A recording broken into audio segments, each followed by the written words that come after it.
Praise the Lord. यावेळेस आपण आपल्या भक्तीला सुरुवात करूया, सकाळच्या भक्तीला. आणि आपल्या सर्वांचं मी स्वागत करतो ख्रिस्त येशूच्या नावामध्ये या ऑनलाईन सर्व्हिसद्वारे. आणि खरोखर परमेश्वर आपल्या सर्वांना सांभाळत आहे, म्हणून त्याला युगानुयुग कोटी कोटी धन्यवाद आपण देऊया. यावेळेस मी आपल्याला भक्ती सुरुवात करण्याच्या आधी मी 100वे स्तोत्र आपल्याला वाचून दाखवतो. आपल्याकडे जर का पवित्र शास्त्र असेल तर आपण कृपया ते घेऊन बसावं. 100वे स्तोत्र याने आपली भक्ती आपण सुरुवात करूया आजची. अहो पृथ्वीवरील सर्व लोक हो, परमेश्वराचा जय जयकार करा. हर्षाने परमेश्वराची सेवा करा. गायन करीत त्याच पुढे या. परमेश्वर हाच देव आहे असे जाणा. त्यानेच आम्हास उत्पन्न केले, आम्ही त्याचेच आहोत. आम्ही त्याची प्रजा, त्याच्या कुरणातील कळप आहोत. त्याचे उपकार स्मरण करीत त्याच्या द्वारात स्तवन करीत त्याच्या अंगणात प्रवेश करा. त्याचे उपकार स्मरण करा, त्याच्या नामाचा धन्यवाद करा. कारण परमेश्वर चांगला आहे, त्याची दया युगानुयुग आणि त्याची सत्यता पिढ्यानपिढ्या टिकते. आपण प्रार्थना करूया. हे स्वर्गीय पित्या परमेश्वर बापा, ख्रिस्त येशूच्या नावाने तुझ्या चरणी येतो बापा. होय बापा, धन्यवाद देतो तुला आजच्या दिवसासाठी. आज दिवसभर तू आमचा सांभाळ केलास यासाठी. होय बापा, इथून पुढचा दिवस संपूर्ण हा तुझ्या हातामध्ये घे. होय बापा, ही वेळ तू आम्हाला दिलीस तुझ्या चरणी येण्यासाठी, म्हणून तुझे आभार मानतो पित्या परमेश्वर बापा. होय बापा, प्रार्थना करतो मी ख्रिस्त येशूच्या नावाने सर्वांसाठी पित्या परमेश्वर बापा. आमच्या मंडळीतल्या एकूण एक फॅमिलीसाठी तुझा दयेचा, कृपेचा, शांतीचा, आरोग्याचा हात सर्वांवर असू दे. सर्वांचा जीव, शरीर आणि आत्मा मी प्रभू येशू तुझ्या रक्तामध्ये घेतो. होय प्रभू येशू ख्रिस्ता, तुझं येणं अगदी जवळ आलेलं आहे असा आमचा विश्वास आहे. आमच्या आत्म्याची आत्मिक तयारी सर्वांची तू करून घेत आहेस, म्हणून तुझे आभार मानतो. होय पित्या परमेश्वर बाप्पा, या जगामध्ये आज जो काय कोरोना व्हायरसचा जे काय संकट पसरलं आहे, होय प्रभू येशूच्या नावाने ते दूर कर. या संकटाच्या विरोधात जितके लोक झगडत आहेत त्यांच्या बरोबर तू राहा. त्यांना लागणारी शक्ती, ज्ञान, सामर्थ्य पुरव. होय पित्या परमेश्वर बाप्पा, सर्वांवर तुझा आरोग्याचा, शांतीचा, सामर्थ्याचा हात असू दे. ज्यांना कुणाला तुझी गरज आहे त्यांची गरज तू पुरव. होय पित्या परमेश्वर बाप्पा, यावेळेस मी प्रार्थना करतो प्रत्येकासाठी. प्रत्येकाच्या हृदयामध्ये जी प्रार्थना आहे ती प्रत्येक प्रार्थना तू ऐक आणि त्याचं उत्तर दे. होय बाप्पा, यावेळेस प्रार्थना करतो मी. आजचा जो संदेश येणार आहे आमच्यापर्यंत, रेव्हरंड आशाकांत रामटेके हे संदेश तुझा घेऊन येत आहेत. त्यांच्यावर तू तुझा दुप्पट रीतीने तुझ्या आत्म्याचा वर्षाव त्यांच्यावर होऊ दे आणि तुझा संदेश हा आमच्यापर्यंत पोहोचू दे. होय बाप्पा, महान सेवक आहेत तुझे, ते त्यांच्याबरोबर तू होतास आहेस आणि नेहमी असणार. त्यांच्या कुटुंबालाही सांभाळ, सर्वांना सांभाळ. हीच विनंती प्रभू येशू ख्रिस्त आमचा तारणारा याच्याच पवित्र आणि गोड नावाने मागतो, म्हणून तू ऐक पित्या परमेश्वर बाप्पा. त्याचप्रमाणे प्रार्थना करतो बाप्पा की आमचे सर्व घटक, सर्व चर्चेस, सर्व युसेनाच्या जितक्या मंडळ आहेत त्या सर्वांसाठी प्रार्थना करतो. तुझं कार्य करत असताना त्यांना लागणारी शक्ती, सामर्थ्य, ज्ञान पुरव. होय बाप्पा, त्यांच्या सर्वांबरोबर तू राहा. आमच्या सर्वांबरोबर तू होतास आहेस आणि नेहमी असणार असा आमचा विश्वास आहे. तुझ्या वचनामध्ये वाढण्यासाठी आमचं योग्य रीतीने मार्गदर्शन कर. सर्वांना सांभाळ. सर्व जग हे जग तुझं आहे. सर्व लेकरं जगातले हे तुझे लेकरं आहेत. होय पित्या परमेश्वर बाप्पा, कोणाचाही नाश व्हावा अशी तुझी इच्छा नाही, तर सर्वांना सार्वकालिक जीवन मिळावं अशी तुझी इच्छा आहे. होय पित्या परमेश्वर बाप्पा, धन्यवाद देतो तुझ्या एकुलता एक पुत्रासाठी जो आमच्यासाठी वधस्तंभावर गेला, ज्याने आमचे सर्व व्याधी, आजार, सर्व जे काय आमचे संकट होते सर्व तो स्वतःवर घेऊन तो त्या वधस्तंभावर मरण पावला. होय बाप्पा, धन्यवाद देतो तुझ्या एकुलता एक पुत्र येशू ख्रिस्तासाठी. होय पित्या परमेश्वर बाप्पा, सर्व गोष्टी हे तुझ्या हातात आहेत. सर्व गोष्टी तुझ्या हातात देतो पित्या परमेश्वर बाप्पा. होय बाप्पा, सर्व काही सरेंडर तुला करतो आम्ही पित्या परमेश्वर बाप्पा. होय बाप्पा, आम्हाला सर्वांना तुझ्या आरोग्याने भर, तुझ्या शक्तीने भर, तुझ्या सामर्थ्याने भर. होय पिता परमेश्वर बाप्पा, सेशनसाठी प्रार्थना करतो. आमच्या क्राइस्ट चर्च सेशनसाठी तुझं कार्य योग्य रीतीने पार पाडावं, योग्य रीतीने तुझं कार्य करावं अशी आम्हाला तू ज्ञान दे, बुद्धी दे, शक्ती दे.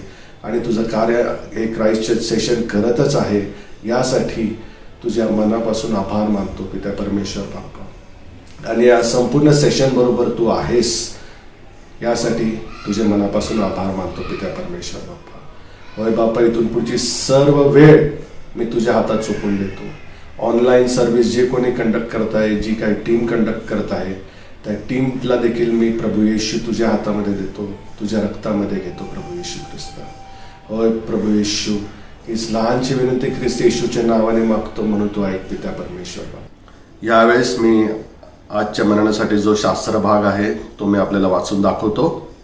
लूक याचा 13वा अध्याय 1 ते 5 ही वचने. लूक 13वा अध्याय 1 ते 5. त्याच समयी तेथे असणाऱ्या कित्येकांनी त्याला, ज्या गालिलकरांचे रक्त पिलाताने त्यांच्या यज्ञात मिश्रित केले होते, त्याच विषयी सांगितले. त्याने त्यास उत्तर दिले, या गालिलकरांनी असे दुःख भोगिले, यावरून दुसऱ्या सर्व गालिलकरांपेक्षा ते पापी होते असे तुम्हास वाटते काय? मी तुम्हास सांगतो, नव्हते. तरी पण तुम्ही पश्चाताप न केल्यास सर्व त्याप्रमाणे नाश पावाल. किंवा ज्या 18 जणांवर शिलोहातील बुरुज पडून त्यांचा घात झाला, ते यरुशलेमात राहणाऱ्या सर्व मनुष्यांपेक्षा अपराधी होते असे तुम्हास वाटते काय? मी तुम्हास सांगतो, नव्हते. तरी पण तुम्ही पश्चाताप न केल्यास सर्व तसाच नाश पावाल. परमेश्वरी वाचलेली वचने आशीर्वादित करो. त्याच्याच नावाला मान, महिमा आणि गौरव आता आणि सदा सर्व काळ असो. आमेन. यावेळेस आपण स्तोत्र क्रमांक वाचूया. स्तोत्र 91 हे वाचूया. आपल्याकडं पवित्र शास्त्र असेल तर आपण कृपया माझ्याबरोबर आपण सोबतच हे संपूर्ण स्तोत्र वाचूया. स्तोत्र 91. जो परात्पराच्या गुप्त स्थळी बसतो, तो सर्व समर्थाच्या सावलीत राहील. मी परमेश्वराला म्हणतो, तू माझा आश्रय, तू माझा दुर्ग, तू माझा देव, तुझवर मी भाव ठेवितो. कारण तो पारध्याच्या पाशांपासून, घातक मरीपासून तुझा बचाव करेल. तो तुझवर पाखर घालेल, त्याच्या पंखांखाली तुला आश्रय मिळेल. त्याचे सत्य ढाल व कवच आहे. रात्रीच्या समयीचे भय, दिवसा सुटणारा बाण, काळोखात फिरणारी मरी, भर 2 प्रहरी नाश करणारी पटकी, यांची तुला भीती वाटणार नाही. तुझ्या बाजूस सहस्रावधी पडले, तुझ्या उजव्या हातास लक्षावधी पडले, तरी ती तुला भिडणार नाही. मात्र तुझ्या डोळ्यास ती दिसेल, आणि दुर्जनास प्राप्त होणारे प्रतिफळ तुझ्या दृष्टीस पडेल. कारण परमेश्वर माझा आश्रय आहे असे म्हणून तू परात्पराला निजधाम केले आहे. यास्तव कोणतेही अरिष्ट तुझवर येणार नाही, कोणताही व्याधी तुझ्या तंबूजवळ येणार नाही. कारण तुझ्या सर्व मार्गात तुझे रक्षण करण्याची तुझविषयी तो आपल्या दिव्यदूतास आज्ञा देईल. तुझ्या पायांना धोंड्याची ठेच लागू नये म्हणून ते तुला आपल्या हातांवर झेलून धरतील. तू सिंह व नाग यावर पाय देऊन चालशील, तरुण सिंह व अजगर यास तुडवीत चालशील. त्याचे प्रेम मजवर आहे म्हणून मी त्याला मुक्त करीन. त्याला माझ्या नामाची जाणीव आहे म्हणून मी त्याला उच्च स्थळी निर्भय ठेवीन. तो माझा धावा करील आणि मी त्याचे ऐकेन. संकट समय मी त्याच्या जवळ असेन. मी त्याला मुक्त करेन, मी त्याचे गौरव करेन. त्याला दीर्घायुष्य देऊन तृप्त करेन. त्याला मी सिद्ध केलेल्या तारणाचा अनुभव घडवीन. यावेळेस आपण एकत्रितरित्या प्रेषितांचा मतांगीकार म्हणूया. सर्व समर्थ देव जो पिता, आकाश व पृथ्वी यांचा उत्पन्न करता, त्याचवर मी विश्वास ठेवतो. आणि त्याचा एकुलता एक पुत्र येशू ख्रिस्त आमचा प्रभू, जो पवित्र आत्म्याच्या योगाने गर्भरूप झाला, कुमारी मरियेच्या उदरी जन्मास आला, ज्याने पंत पिलाताच्या वेळेस दुःख भोगिले, ज्याला वधस्तंभी दिले, जो मरण पावला, ज्याला पुरले, जो मृत्यू लोकात उतरला, तिसऱ्या दिवशी मेलेल्यातून पुन्हा उठला, स्वर्गात चढला आणि सर्व शक्तिमान देव जो पिता त्याच्या उजवीकडे बसला आहे, तेथून जिवंतांचा व मेलेल्यांचा न्याय करावयास जो येणार आहे, त्याचवर मी विश्वास ठेवतो. पवित्र आत्मा, पवित्र सार्वत्रिक मंडळी, पवित्रांची सहभागिता, पापांची क्षमा, देहाचे पुनरुत्थान आणि सार्वकालिक जीवन, याचवर मी विश्वास ठेवतो. आमेन. ख्रिस्तात सलाम. आजच्या शुभवारी जे गीत मी तुम्हाला समोर सादर करीत आहे, उपासना संगीत मधले 396 गीत क्रमांक. गीताचे बोल आहेत, तुझे पाय माझे चित्त नित्य ध्याय. गीत रचना आहे ख्रिस्तवासी नारायण वामन टिळक यांची. संगीत दिले आहे शोभाकर तेलोरे यांनी.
आज आपल्यामध्ये जे वक्ते आहेत रेव्हरंड आशाकांत रामटेके, आपल्या सर्वांच्याच ते परिचयाचे आहेत.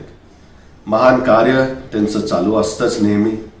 परमेश्वरासाठी ते नेहमीच कार्यरत असतात आणि आपण त्यांचे संदेश देखील ऐकलेले आहेत पुष्कळ, आणि फार उत्तम असा संदेश ते देतात.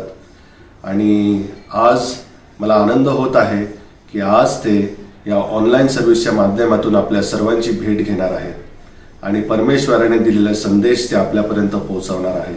त्यांनी अनेक पुस्तकं देखील लिहिली आहेत. तसं आपल्याला आठवत असेल की गुड फ्रायडेला ज्या वक्त्यांचं एकूण एक ज्या महिला वक्ता गुड फ्रायडेला ज्या आपण ठेवल्या होत्या सेशननी, त्यांना जे संदेश जे 7 शब्दांवर बोलले होते त्यांचं पुस्तक देखील त्यांनी तयार केलं. आणि त्याचप्रमाणे ते इस्रायलला जेव्हा गेले तेव्हा तिथून देखील त्यांनी अनेक गोष्टी, अनेक चांगल्या ठिकाणाहून त्यांनी जे फोटोज काढले, त्यांचं एक पुस्तक तयार केलं आणि हे देखील त्यांच्याकडे अवेलेबल आहे. आणि खरोखर परमेश्वराचे महान सेवक असे आहेत ते. आणि मला आनंद होत आहे की ते आज आपल्याला ऑनलाईनद्वारे संदेश देणार आहे. मी रेव्हरंड आशाकांत रामटेके यांना विनंती करतो की त्यांनी परमेश्वराने दिलेला संदेश आपल्यापर्यंत. Praise the Lord. ऑनलाईन सर्व्हिसद्वारे होत असलेल्या संदेशाबद्दल मी आपणा सर्वांचं आभार मानतो. आपणा सर्वांचं स्वागत करतो. आणि आपल्याचबरोबर जो संदेश मी ठेवलेला आहे तो लूक शुभवर्तमान यातील 13 अध्यायावर आहे. संदेशाला सुरुवात करण्यापूर्वी आपण प्रार्थना करूया. प्रभू परमेश्वर, तुझ्या नावाला धन्यवाद देतो. तुला मान, महिमा आणि गौरव सोपवतो. तेव्हा आजच्या या शाब्बातवारी आम्हाला या ऑनलाईन सर्व्हिसद्वारे जो संदेश देण्याची संधी तू उपलब्ध करून दिलेली आहेस त्याबद्दल मी तुला धन्यवाद देतो. प्रभू परमेश्वर, जे वचन माझ्या मुखातून निघणार आहे ते तू सांगितले आहे याप्रमाणे होतो. तो संदेश तुझ्याद्वारे येत आहे असं त्यासाठी मला बुद्धी दे आणि चातुर्य दे. प्रभू परमेश्वर, हा संदेश आशीर्वाद व्हावे असं तू दे. येशूच्या नावाने मागतो म्हणून तो स्वीकार. आमेन आमेन. आजच्या म्हणण्यासाठी जो शास्त्रभाग निवडलेला आहे तो लूक शुभवर्तमानाचा 13वा अध्याय आणि 1 ते 5 वचनं आपण पाहूया. त्याच्यावर आपण मनन करूया. त्याच्यातलं डॉक्ट्रिन काय आपण ते समजून घेऊया. आणि ते आज घडीला आपल्या सर्वांचं फायद्याचं आहे. आणि त्या अनुषंगाने आपण बोध घेणार आहोत त्यातून तो आजच्या दिवसाला, आजच्या काळाला, आजच्या या समयाला लागू आहे. तर संदेशास आपण सुरुवात करूया. 13वा अध्याय मी 1 ते 5 वचनही आपल्यासमोर वाचून दाखवतो. आपल्या जवळ जर शास्त्रभाग असेल तर कृपया आपण तो उघडावा आणि तो वाचून पाहावा. लक्ष द्यावे. पश्चाताप करण्याविषयी बोध. त्याचवेळी तेथे असलेल्या कित्येकांनी त्याला ज्या गालिलकरांचे रक्त पिलाताने त्याच्या यज्ञात मिसळले होते त्याच्याविषयी सांगितले. मग त्याने त्यास उत्तर देऊन म्हटले, ह्या गालिलकरांनी असे दुःख भोगले, ह्यावरून बाकीच्या सर्व गालिलकरापेक्षा ते अधिक पापी होते असे तुम्हाला वाटते काय? प्रश्न विचारलेला आहे. मी तुम्हाला सांगतो नव्हते. तरी पण जर तुम्ही पश्चाताप केला नाही तर तुम्हा सर्वांचा त्याच्यासारखा नाश होईल. किंवा ज्या 18 जणांवर शिलोहातील बुरुज पडला आणि ते ठार झाले ते यरुशलेमेत राहणाऱ्या सर्व माणसापेक्षा अधिक अपराधी होते असे तुम्हास वाटते काय? मी तुम्हाला सांगतो नव्हते. पण जर तुम्ही पश्चाताप केला नाही तर तुम्हा सर्वांचा त्याच्याप्रमाणे नाश होईल. हे प्रभूचे वचन आहे आणि फार मनासाठी फार उत्तम असं वचन आहे. आज आपण आपत्तीच्या काळामध्ये आहोत. आपल्या सर्वांना माहीत आहे पूर्ण जग हे आपत्तीमध्ये गुंतलेलं आहे. त्यातून आपली सुटका कशी होईल यासाठी जग या कोरोना व्हायरसशी मुकाबला करत आहे. आणि हा मुकाबला करीत असताना आपल्याला परमेश्वर काय सांगतो, आपल्याला प्रभू येशू ख्रिस्त काय सांगतो याबद्दल आपण थोडक्यात आपण पाहूया. आपल्याला माहीत आहे की या आपत्तीबद्दल आपल्या जुन्या करारामध्ये आपण पाहिलं, त्याच्यात डोकावून आपण पाहिलं तर आपल्याला पुष्कळशा अशा घटना दिसतील, आपत्तीजनक घटना दिसतील की ज्या आपल्या सर्वांच्या माहितीमध्ये आहेत. आणि विशेष करून आमोसाचं पुस्तक जे आहे, जुन्या करारातील आमोस, त्याच्यामध्ये आपल्याला बरीच माहिती मिळते. आमोसाच्या पुस्तकामध्ये आपण 4था अध्याय आहे आणि 4थ्या अध्यायामध्ये 10 पासून पुढचं मी वचन वाचून दाखवतो. मिसर देशाप्रमाणे मी तुमच्यात मरी पाठविली, तुमचे तरुण पुरुष तुमच्या घोड्यासह मी तलवारीने वधिले आहे.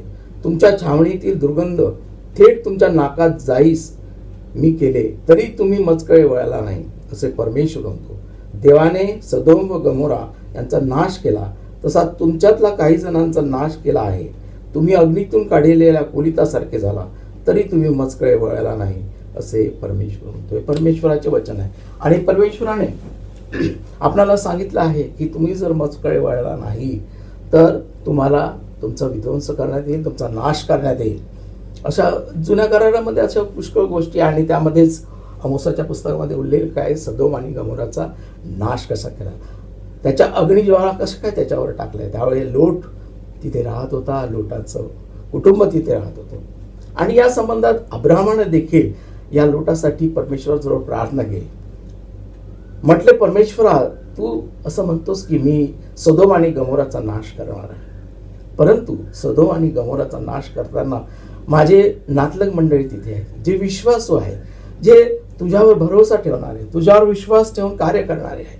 आणि असं असताना देखील तू ती पूर्ण त्या गावाचा तू पूर्ण नाश करणार आहेस, माझे कुटुंब त्यामध्ये नाश पावतील.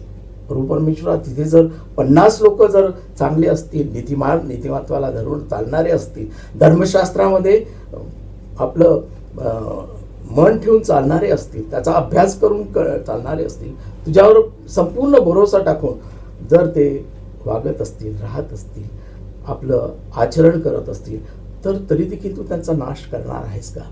ह्या अब्रामाचा परमेश्वराला विचारणं आहे, प्रश्न केलेला आहे. तर परमेश्वर काय म्हणतो, जर तिथे 40 लोक चांगले नीतिमान असतील तर मी त्या 40 लोकांना वाचवेल, त्यांचा नाश करणार नाही. अब्राम म्हणतो फक्त 10 लोक असले तर तरी देखील परमेश्वर म्हणतो मी त्या 10 लोकांचा नाश करणार नाही, त्यांना मी वाचवेल, त्यांना चांगलं जीवन देईल. आणि असं असताना देवदूत पाठवून, परमेश्वराने देवदूत पाठवून त्या सदोम आणि गमोरावर अग्नीचा वर्षाव केला. अग्नीचा वर्षाव करताना दूतांना पाठवलं. आणि हे जे निवडक लोक होते, लोटाची पत्नी एडीत आणि त्यांचं सर्व परिवार, हे सर्व कुटुंबाला सुखरूपपणे त्या विध्वंसातून बाहेर काढलेलं आहे. परमेश्वराला वाटलं तर तो अशा अडचणीतून, अशा आपत्तीतून, अशा संकटातून आपल्याला तो दूर करू शकतो, आपल्याला वेगळं करू शकतो. असे बरेच उदाहरणं आहेत. आणि आजच्या म्हणण्यासाठी जो विषय घेतलेला आहे त्याच्यामध्ये पश्चाताप करण्याविषयी बहुत सांगितलं आहे. येशू ख्रिस्त ज्यावेळेस इस्रायलमध्ये संदेश देत होता, लोकांना शिकवण देत होता, लोकांना वेगवेगळ्या गोष्टी दृष्टांताच्या रूपाने सांगत होता, तेव्हा लोकांनी त्याच्यावर भरोसा ठेवला, त्याच्यावर विश्वास ठेवला, त्याची हिलिंग पॉवर पाहिली.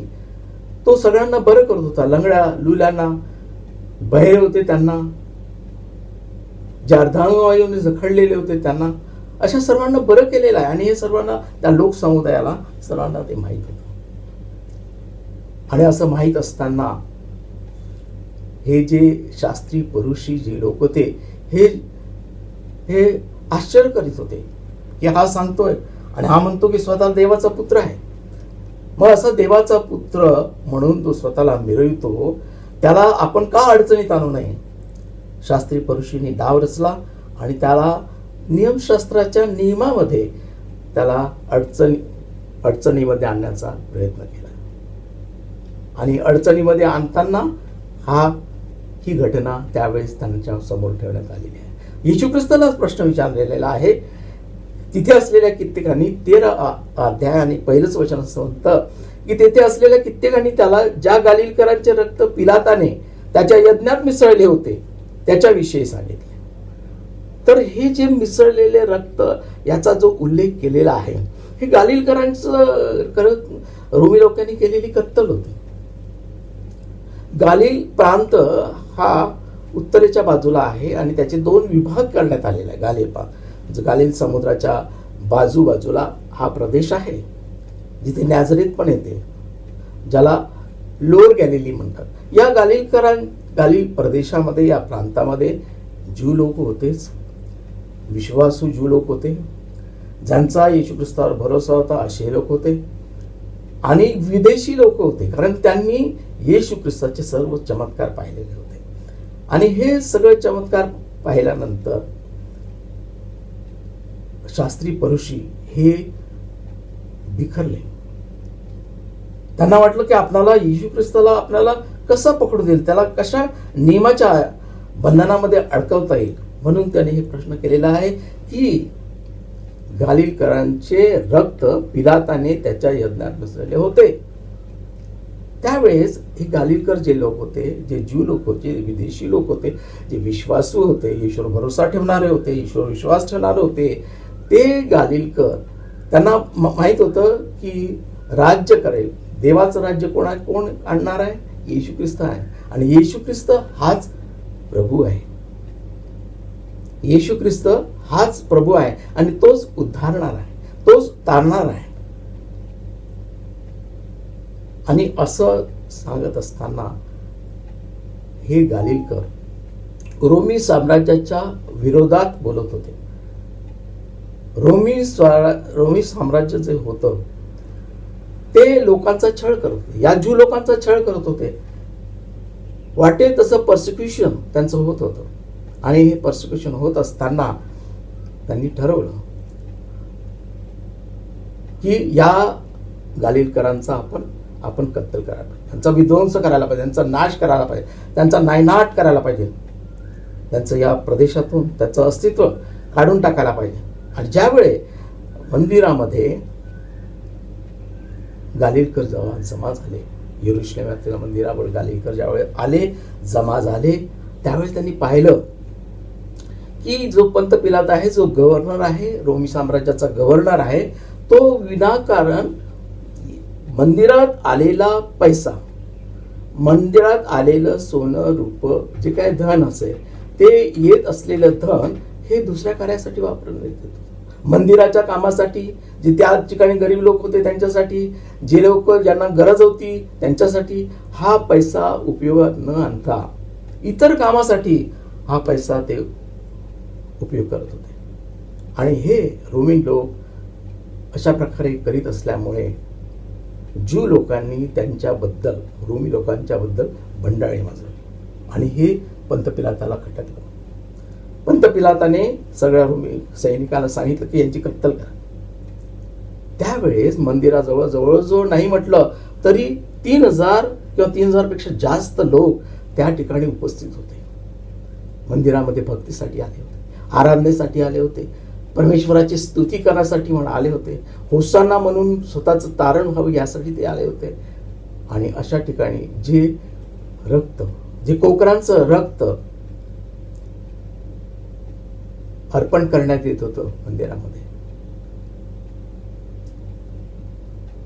ते रक्त ज्यावेळी अर्पण करणार होते त्यावेळेस या 3000 पेक्षा अधिक लोकांची कत्तल करण्यात आली. आणि त्यांचं जे रक्त होतं ते त्या कोकराच्या रक्तामध्ये मिसळलं आणि ते अर्पण करण्यासाठी ठेवलं. आता ह्या ठिकाणी येशू ख्रिस्ताला प्रश्न विचारण्यात आलेला आहे. तो प्रश्न आपण पुढे पाहूया. तर मी सांगत होतो की हे जे रक्त मिसळण्यात आलं हा फार मोठा, इस्रायल लोकांसाठी फार मोठा एक आघात होता. त्यांना वाटलं येशूचं राज्य येईल, शांतीचं राज्य येईल, सर्व काही सुखरूप होऊ, आपण सर्वांना न्याय मिळेल, अशा प्रकारे जी ज्यू लोकांची भावना होती, जी गालिलकरांची भावना होती, त्याच्यासाठी एक फार मोठा तडा गेलेला होता. आणि यासाठी नियमशास्त्राला धरून या शास्त्री पुरुषांनी त्यांना विचारलेला आहे, येशू ख्रिस्ताला अडचणी आणण्याचा प्रयत्न केलेला आहे. आणि तो प्रयत्न कसा आहे? त्यांनी विचारलं, हे मिसळले होते, इतक्या लोकांचं कत्तल करण्यात आली. मग त्याने त्यास उत्तर देऊन म्हटले, ह्या गालिकाने असे दुःख भोगले, यावरून बाकीच्या सर्व गालिकांपेक्षा अधिक पापी होते असे तुम्हाला वाटते काय? प्रश्न विचारलेला येशू ख्रिस्ताला की तुम्हाला हे जी गालिक कत्तल झाली ज्यांची, हे विश्वासू नव्हते का? ते अविश्वासू होते का? मग ते विश्वासू होते तरी देखील त्यांची कत्तल कशी काय करण्यात आलेली आहे? ते पापी होते का? ज्यांची कत्तल झाली ते पापी होते का? त्यांचं रक्त मिसळण्यात आलं. फार कठीण प्रश्न आहे. आणि येशू ख्रिस्त काय सांगतोय? तर 3व्या वचनामध्ये म्हणतोय तो, मी तुम्हा सांगतो नव्हते, ते पापी नव्हते असं येशू ख्रिस्त सांगतो. ते पापी नव्हते, त्यांची कत्तल झाली ठीक आहे, पण ते पापी नव्हते. त्यांनी कुठल्या प्रकारचं दुष्कृत्य केलं नव्हतं. ते बंडाळी करत होते, पण ते रोमी साम्राज्याच्या विरोधात बंडाळी करत होते, पण ते विश्वासू होते. देवावर परमेश्वरावर विश्वास ठेवणारे होते. आणि तेव्हा येशू ख्रिस्त सांगतो ते पापी नव्हते, तरी पण जर तुम्ही पश्चाताप केला नाही तर तुम्हा सर्वांचा त्यांच्यासारखा नाश होईल. ही तू घटना तुम्ही सर्व लोकांनी मला विचारताय, हे शास्त्री परुषी आणि ते उपस्थित असलेले लोक विचारतायत की ते पापी होते. प्रभू येशू ख्रिस्त सांगतो की ते पापी नव्हते, परंतु असा नाश तुमच्या नजरेसमोर होत आहे, नजरेसमोर झालेला आहे. अशा परिस्थितीमध्ये तुम्ही जर पश्चाताप केला नाही तर असा नाश जो गालिलकरांचा झालेला आहे तो तुमचाही होणार आहे. लक्षात ठेवा, पश्चाताप करा. बप्तिस्मा करा, योहानाने सांगितलंय की तुम्ही पश्चाताप करा, परमेश्वराची राज्य जवळ आलेला आहे. येशू ख्रिस्ताने हे सांगितलं आहे की तुम्ही परमेश्वरावर भरोसा ठेवा, माझ्यावर भरोसा ठेवा, मी तुम्हाला सार्वकालिक जीवनाची वाटेकरी करणार आहे. जर तुम्ही पश्चाताप केला नाही तर या गालिलकरांसारखं तुमचा नाश होईल. लक्षात ठेवा.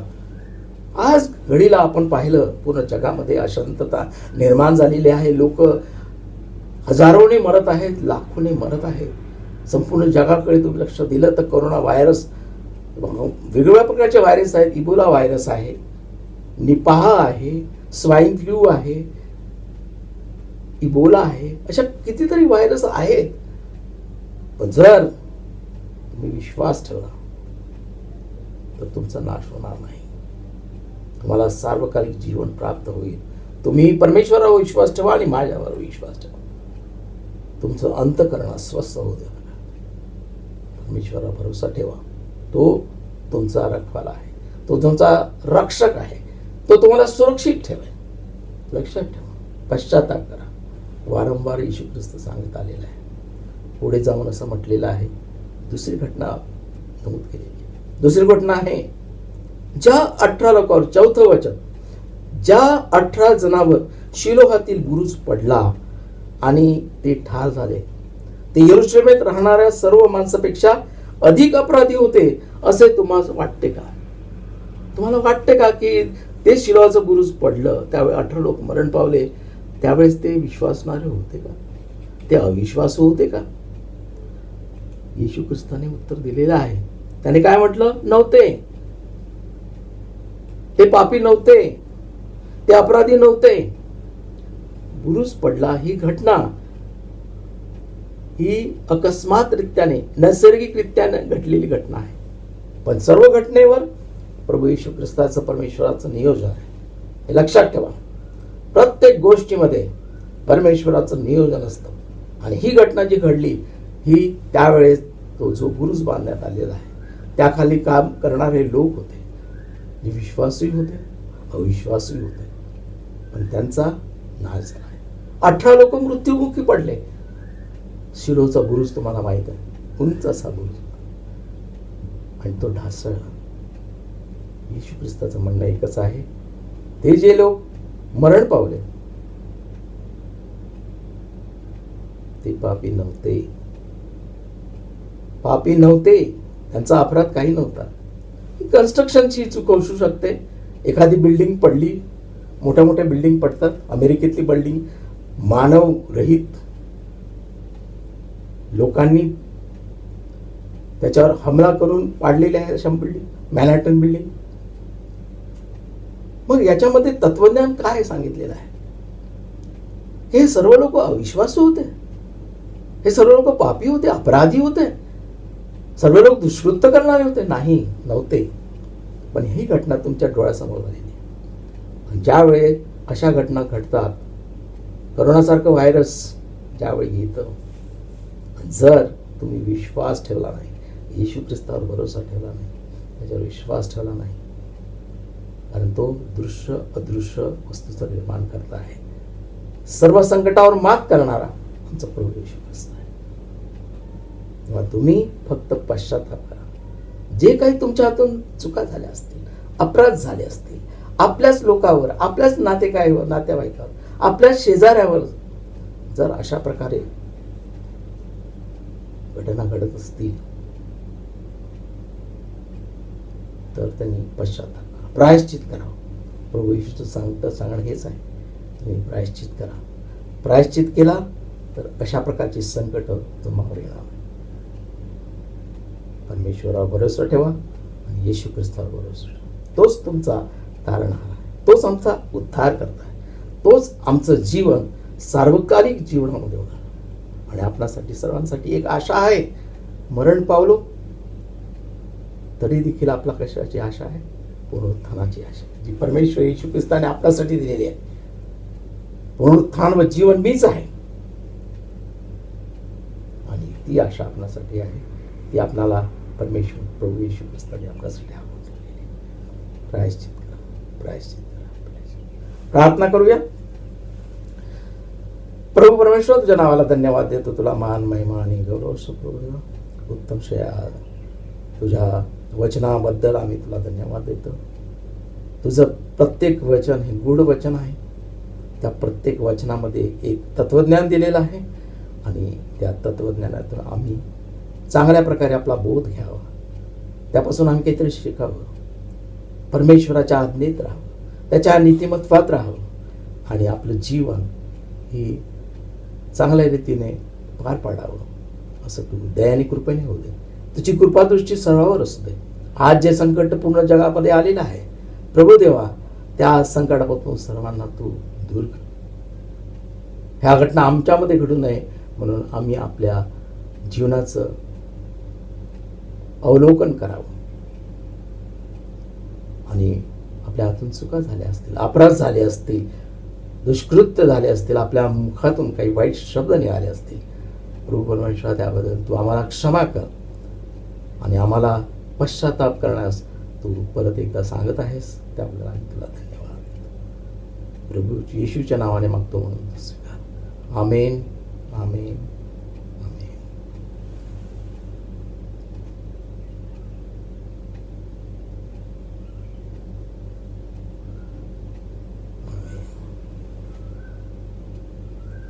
Thank you. Praise the Lord. Amen.